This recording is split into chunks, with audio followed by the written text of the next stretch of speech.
bus šiandien soros. Arba valgomosios rietmenės, tai yra brolis sesė. Šios kruopos yra sausos. Ir jeigu turim polinkį vidurių užkietėjimo, mums reikia šiom kruopom būtinai drėgmės. Tai kruopų atsisakyti iš jų nereikia, nes jos turi labai daug naudingų savybių. Bet mes turim mūsų nuostabią cukiniją, kuri puikiai čia cinka ir duos išvirtom kruopom drėgmės, taip pat dėsim riebaliuko, nes reikia jį sutepti, kaip mes tą sausą kruopą galim valgyti.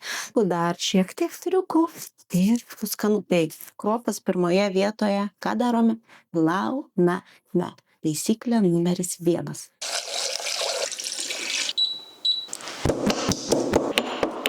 Kardamono, beržolės. Cukinėje galim tarkuoti ir stambiai. Link virimo pabaigos sudedu savo cukiniją. Raipau vandens. Varškės sūris lietuviškas su kmynais, kurie padeda virškinimui. Košę galite pilti alyvuogių aliejaus, tyro kokybiško, bet košė su sviestu, pas mane sviestas.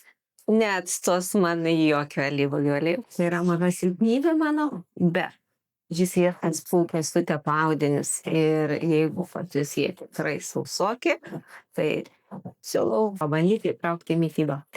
Tai pajusit, tikrai pajusit. Tai dėliojam, kiek norim.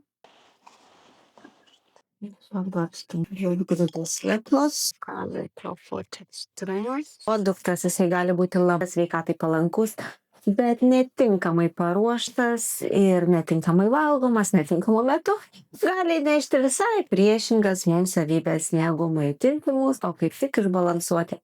Tai todėl yra menas virtuvėje. Ką mes darome su mūsų produktais, kiek košę mes energiją jiem duodame.